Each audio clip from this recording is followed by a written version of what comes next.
Барлықтарыңызға сәлем, құрметті көрермендер, каналға қош келдіңіздер. Бүгінгі түсірілімдерде сіздерге қазіргі таңда не егетінімді сіздермен бөлісейін деп отырмын. Алда уақытта да бұйыртса не еккенімді сіздермен көрсететін, бөлісіп сіздерге көрсететін боламын. Қазіргі таңда мен алдарыңызда көріп тұрған бұл кәдімгі бидай, өте керемет болып тұр. Қыстың уақытында кәдімгідей керемет болып тұр. Соңғы сіздерге осы фонға байланысты не еккенін көрсетейін деп тұрмын. Не егетінімді бұйыртса ең бірінші әрине бұл ащы бұрышты бізде көбінесе әдемілік үшін егейін деп тұрмын. Себебі енді жаңағыдай көп қолданбаймыз. Сол себептен енді түріне қарасаңыздар өте әдемі. Сол үшін сол мақсатта ғана өсірейін деп тұрмын. Бұны бір несі жаңағыдай тәтті бұрыштың қасына керек емес. Себебі екеуіне ара қонса тәтті бұрыштарыңыз ащы болып кетуі мүмкін. Келесі, одан кейін егетінім бұйыртса баклажандар былтыр мен еккен жоқпын, білесіздер. Баклажандар және де тәтті бұрышты енді биыл бұйыртса егейін бе деп отырмын. Яғни мынандай қарапайым баклажан, соны егейін бе, егіп бастауым керек. Себебі бұлар өте жай өсетін бұрышпен негізі баклажанды қай аймақ болмасын уже егіп бастаған дұрыс. Себебі уже февральдың аяғы болып қалды. Сол себептен егіп бастай берген дұрыс. Қызанаққа кішкене енді ертелеу. Және де енді жылда өсіп білесіздер, жылда селдері үйде де өсіп жатыр не жалпы. Бірақ мына селдерді көбінесе мынандай басты пісіп үлгермейді бізде. Себебі күн бізде несі ұзақтығы қысқа болғандықтан тек басын ғана жей аламыз. Сол себептен мынау алдынан бері қалған тұқымдарым өте көп. Ішінде мына осы сортты алсаңыздар, айлетанікі альбин деген өте көп ішінде, біршама жылға жетеді. Осыны сіздерге енді кеңес беремін алуға. Өте керемет, ұзақ уақытқа жетеді. Одан кейін егетінім. Мына жерде мятаны биыл екпеймін. Керек болса айтсаңыздар болады. Мята менде яғни көп жылдық ұзақ тұқым түрі. Одан кейін мынау енді қызанақ өзімнің сорты, білмеймін атын білмеймін, бірақ өзім жинап жүремін. Көріп тұрсаңыздар, мен орташа өзім помидор деп қоямын. Яғни өте керемет тұқымы. Атын білмеймін, сол себептен осылай жазып қойдым. Мына жерде томат сахарный көп. Бұл енді жаңағыдай ертерек егу мақсатында бұны шамалы егем деп отырмын, бірақ менде бар. Қазіргі кезде балконны тезірек өсіріп қойған, яғни ерте жеу мақсатында тағы да өсіргім келіп тұр. Көреміз енді бұйыртса. Оны айта алмаймын. Ромашка. Мынау бар менде. Былтыр еккенмін. Тағы да бар. Бұны екпеймін биыл. Лук бар, белгісіз әзірге. Оған жерім жоқ сияқты, онда точно білмеймін. Базилик мен оны шамалы егем, бірақ көп екпеймін. Салат уже ектім, үйде жеп жатырмыз. Келесі, базиликті уже егіп бастадым, әйтеуір бұйыртса көрсетемін. Уже өсіп жатыр. Мына ілніңкіс, бұны екпеймін. Бұлар гүлдер, яғни өте нәзік гүлдер. Бұларды негізі тұқымдан әкеліп десеңіздер болады. Черри патио. Бұны ектім, қазір таңда өсіп жатыр. Гайлардия.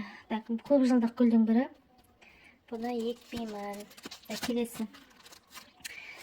Томат селед, яғни бұлар гибрид F1 деп тұрса, бұл гибрид. Гибрид дегеніз қорықпаңыз, яғни химикат деп бұл.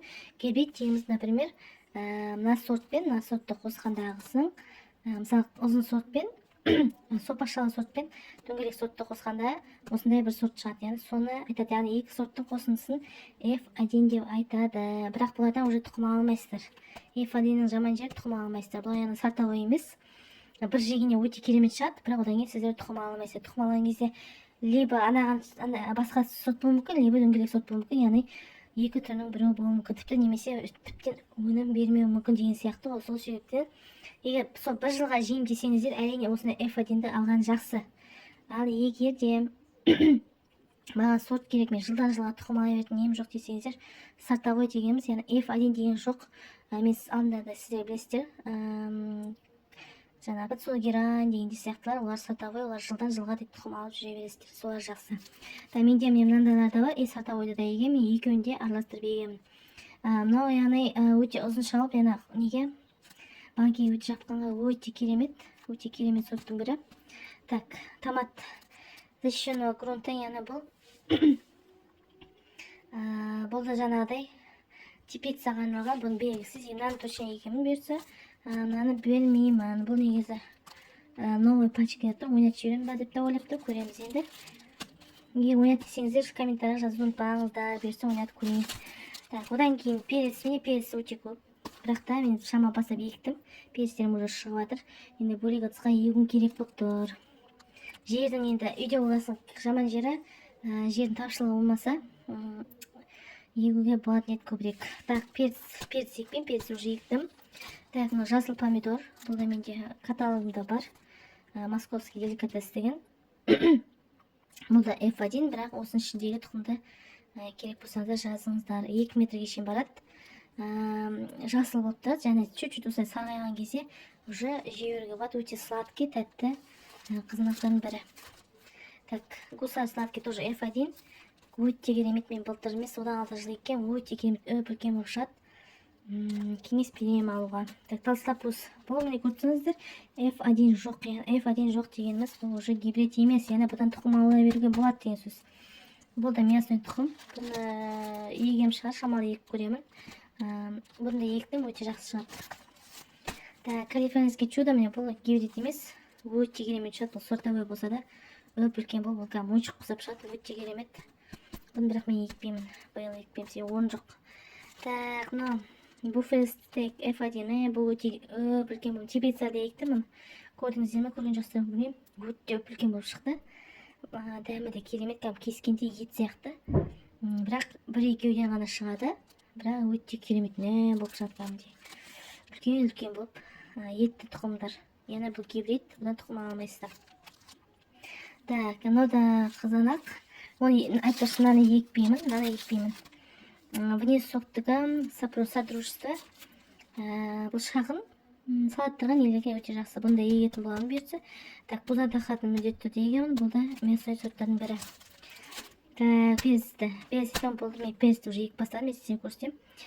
Томат фокус дейді. Бұны бұлтын емес, одан бір жыл бұрын алған болатынмын. Бұл да сортовой. Кәмінде піскен кезде сізді осындай бақыт сияқты керемет болып тұрады. Бірақ ондай несі урожай бойынша өте керемет деп айта алмаймын. Сол себептен енді көремін, енді бұны егем ба, екпеймін ба. Так, коллапсис цветы керек емес. Биыл цветті кішкене азайтып жатырмын. Былтырғыдай сол кілең ақ түстіні тағы да биыл көбейтіп жатырмын. Ақ түстілердің барлығын. Так, мына черри кәсі алған жібейді. Муская коса дейді, бұны міндетті түрде егетін боламын. Маған черри керек, яғни тұздау мақсатында. Черри себебінде аз қалып түскен. Так, сальвия маған керек емес. Так, Настеньканы екпейтін боларым биыл. Баклажанды егемін, Алексеевска. Огурец міндетті түрде егемін, білесіздер оны. Жозефина сары түрі, местный түрі егетін болармын. Сары түрі, мені білесіздер, жылда сары түрінен, етті түрінен, ұсақ түрінен, сопақша түрінен, салатный түрінен, яғни әр түрлісіне егем, 3 түрден егіп шығатын боламын. Сол өзінде көп болып кетеді ғой. Каждый егем деген өзінде көп болып кетеді. Сол себептен осылай әрбіреуіне алмайын. Сары міндетті түрде olur. Сол себептен Жозефинаны бұйыртса егетін боламын. Так, амарант екпеймін, потому что жерім жоқ. Амаранты негізі өте керемет. Үлкен бұл өсет, мен бір видеоларымда бар, осын заводың жанына екемін. Өте керемет тұқымы керек болса айтасыздар, менде бар. Так, негізі соңғы долгоносик. Бұл долгоносикті керемет жерім, биыл бірақ екпейтін боламын. Сары шығып шағын болып тұрады, басы өпішкір болып тұрады. Өте керемет, панкейт ұздағанда кәдімгідей керемет тастай болып тұрады. Өзінің формасын жоғалтпайды. Одан бөлек кәстерге көрсетейін. Одан бөлек барлығынан үшін бәрі тұқым. Барлығын көрсетемін кәстерге мүмкін емес. Сол себептен енді барлығына тейкалар. Тейкаларында сарпет ұзын сары тейкалардың тұқымы керек десеңіздер, айтсаңыздар болады. Кез келген қалаға, кез келген жерге бұйыртса жіберетін боламын. WhatsApp-қа жазуды ұмытпаңыздар, каналға жазылыңыздар.